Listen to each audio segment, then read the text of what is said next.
con Alejandra López Madrid.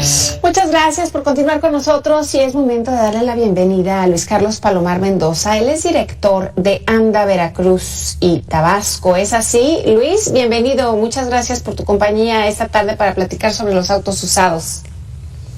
Hola Alejandra, buenos días a ti y a todo el auditorio. Es correcto, director de AMDA, la Asociación de Distribuidores Automotores en los estados de Veracruz y Tabasco. Oye, Luis Carlos, cuéntanos tú, que vives todos los días de cerca las transacciones, porque en este espacio hemos planteado que, por supuesto, debemos de tener muchísimo cuidado, pero que sobre todo las transacciones para la compra y venta de autos usados se hace en la informalidad.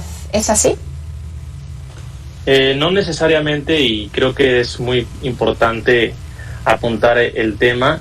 El mercado de seminuevos es un mercado que tuvo un crecimiento muy importante en los años anteriores debido a que en las agencias de vehículos que normalmente o usualmente comercializaban en mayoría vehículos nuevos, pues al no haber inventario, que sabemos que es una problemática que veníamos arrastrando desde prácticamente la pandemia y los 6 meses posteriores al inicio de la pandemia, pues optaron por empezar a crecer los inventarios de vehículos seminuevos en las agencias. Normalmente sabemos que un mecanismo para hacerse de un vehículo nuevo muchas veces es quienes ya cuentan con un vehículo anteriormente, pues inclusive lo aportan a la operación de la compra del vehículo nuevo para que se tome a cuenta del precio de esa operación. Entonces, yo llamaría a este tipo de operaciones que es una operación transparente en el sentido de la toma de un seminuevo. ¿Por qué?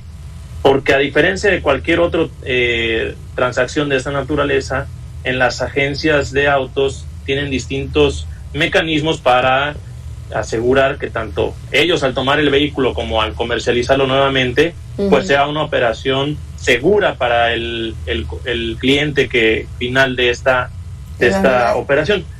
Oye, Luis, pero ¿no se incrementa mucho comparado con lo que pudiéramos tener como precio en la informalidad? Es decir, si lo compra un vecino, no va a ser el mismo precio que si lo compro en un seminuevos de una agencia de coches, ¿es así? Sí, bueno, yo realmente no lo llamaría informalidad, yo lo llamaría entre particulares, por así decirlo, o entre terceras personas, porque pues al final uno tiene toda la disposición legal de disponer de sus bienes y de enajenarlos cuando así lo desee. Tienes razón. Efectivamente, sí hay una tendencia a que a través de esas operaciones se hagan actos mal habidos. Es una realidad también, no podemos esconder que hay muchas personas que se están dedicando a delinquir y hacer enriquecimientos ilegítimos a partir de este tipo de operaciones, tanto de la venta de unidades robadas como de la venta de unidades que no cumplen con las características técnicas y las inspecciones debidas de seguridad, y en el tema también muy importante de la contaminación, ¿no? Vemos ahora además con el decreto que se ha venido postergando, que permite la introducción de vehículos de contrabando realmente a través de la frontera norte del país para regularizarlos sin ningún tipo de revisión y de verificación de medidas técnicas y ni siquiera de antecedentes, ¿no? Muchas veces de esos vehículos son prácticamente vehículos chatarra que ya están descartados en los Estados Unidos como pérdidas totales debido a que sufrieron accidentes de tránsito, inundaciones, incendios, y que solamente con una simple arreglo estético y prácticamente echándolo a andar se están comercializando en la frontera. Y bueno, además del tema tan grave de seguridad que representan estas unidades, por el simple hecho de la circulación, la contaminación que generan, sabemos que hay un tema bastante considerable de contaminación en la frontera, y bueno, como bien lo decía ya, como pasan de contrabando, es decir, sin ningún tipo de documento que avale su introducción al país, pues también no sabemos qué otras cosas estén pasando por ahí adentro. Y en el tema de los precios que dices, si bien es cierto, efectivamente es muy probable que en una operación entre terceros se pueda obtener un precio más económico, por así llamarlo, muchas veces hay un dicho que dice que lo barato sale caro, ¿no? Sí. Entonces, ¿por qué una agencia el precio se puede ser un poco más elevado que una operación entre particulares? Bueno, porque justamente era lo que te comentaba. Hay distintos mecanismos que hacen las agencias, desde una revisión técnica profunda por personal especializado previo a que ellos tomen la unidad como a compra o como pago en especie, por así decirlo, por la adquisición de una unidad nueva. Además, hacen una verificación de antecedentes de la documentación que ampara el vehículo, se revisan los portales de las distintas instituciones que pudiesen tener alguna obligación relativa al vehículo, llámese las haciendas de los estados, Hacienda Federal, e inclusive algunos registros en el tema de adeudos que puedan derivar de la compra de ese vehículo, ¿no? Que haya tal vez algún adeudo con alguna financiera o con algún banco en donde se haya dejado como garantía el vehículo.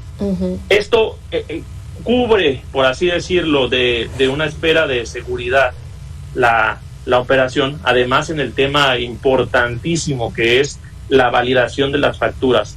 Y eso lo hacen las agencias a través de dos distintos mecanismos. El primero, que no es el más, por así decirlo, eficiente, sin embargo, bueno, es una práctica que se tiene desde hace mucho tiempo y se sigue haciendo, es que las agencias procuran validar la factura que se les está presentando. Por ejemplo, digamos que se compra en la agencia A originalmente ese vehículo, pero se va a vender en una agencia B de otra marca. Entonces, normalmente, y a través mucho de las asociaciones estatales, esas agencias buscan obtener la validación en la agencia A de que efectivamente esa factura es igual a la que tienen ellos en sus registros de las operaciones, ¿no? Esto creo que pues da mucha certidumbre y mucha certeza a que pues se está adquiriendo un vehículo legítimo. Sí. Y segundo, bueno, desde la Asociación Nacional contamos con un mecanismo de seguridad que es un papel de seguridad AMDA, el cual, además de que tiene distintos elementos técnicos de seguridad, prácticamente como, o más aún que una boleta electoral. De hecho, ese papel de seguridad lo fabrica la misma empresa que fabrica las boletas electorales en México. Tiene un registro virtual, el cual se almacena en los servidores de la asociación, y entonces las agencias que están asociadas y que usan el papel seguridad pueden validar inmediatamente a través de ese sistema que la información que está en el documento impreso que se les está presentando corresponda con la que está en el sistema, y entonces pues más certeza todavía se le da a este tipo de operaciones. Oye, Luis Carlos, y por último, sé que pues esto que nos estás comentando es más o menos el panorama tradicional o el que todo el mundo conocemos, pero ciertamente y desde hace algunos años en México existen diferentes plataformas para comprar y vender autos, ¿no? Tú te metes a la plataforma en línea o a la página, y entonces ahí puedes ver los modelos, incluso calcular el precio de tu auto, en fin, y la realidad es que funcionan, aunque también hay quienes las califican como de lo peor. ¿Tú qué opinión tienes? Mira, definitivamente de que funcionan, o más bien funcionaron adecuadamente en su momento, me atrevería a decir yo. Pues al final estamos en un libre mercado, no estamos en un país y en un mundo globalizado en el que en la mayoría de los países se permite el comercio libre, y bueno, pues estos unicornios, que así se les suele llamar a este tipo de desarrollos, de aplicaciones, en su momento fueron muy eficientes. Sin embargo, bueno, vemos que este año una de las plataformas más fuertes de ese tema, que era OLX, ya se declaró en quiebra, ¿no? Y Kavak, bueno, ahorita tiene un tema bastante considerable de un inventario muy grande, y las operaciones están siendo complicadas de concretar, y bueno, en el tema, por ejemplo, yo una de las principales problemáticas que le veo a estas plataformas son dos. El primero es, ofrecen garantías, y la principal queja de las personas que están adquiriendo unidades a través de estas plataformas es que no se les están haciendo válidas sus garantías. Ese es el primer punto, y lo sabemos, y es de conocimiento amplio. El segundo tema es, yo te diría que habría una problemática en la postventa, o en la reventa más bien, de esos vehículos. ¿Por qué? Porque son vehículos que son refacturados por estas empresas, y entonces de repente te pasa como que tú le compraste un vehículo a OLX, y a la hora que tú quieres revender ese vehículo posteriormente, por ejemplo, a una agencia para hacerte un vehículo nuevo, pues la agencia, para empezar, te va a decir, oye, esta factura pues es una refacturación, ¿dónde está tu factura original? Que muchas veces el problema es que estas plataformas no la entregan.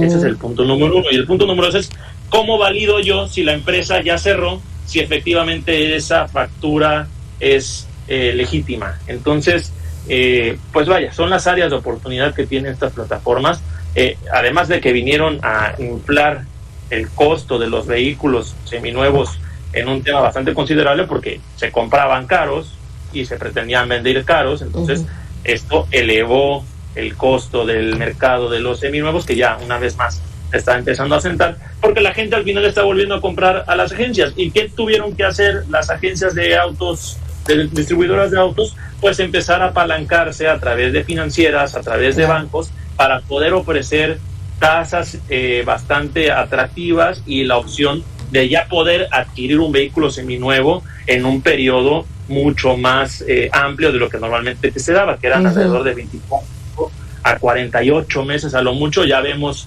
ciertos esquemas en los cuales pues prácticamente se puede hacer de un vehículo seminuevo de modelos recientes en un plazo que prácticamente duplica el que originalmente había. Pues está bien interesante el tema, Luis Carlos Palomar Mendoza. Te agradezco que me hayas compartido un poquito y ojalá que podamos contactarte más adelante para seguir platicando de esto, que parece ser la preferencia que tenemos todos los mexicanos. Te agradezco, Luis Carlos. Buena tarde. No, muchas gracias a ti y a tu auditorio, y cuando gusten yo estoy a la orden. Gracias, Luis Carlos. Esto que está en casa lo invito, continúe con la barra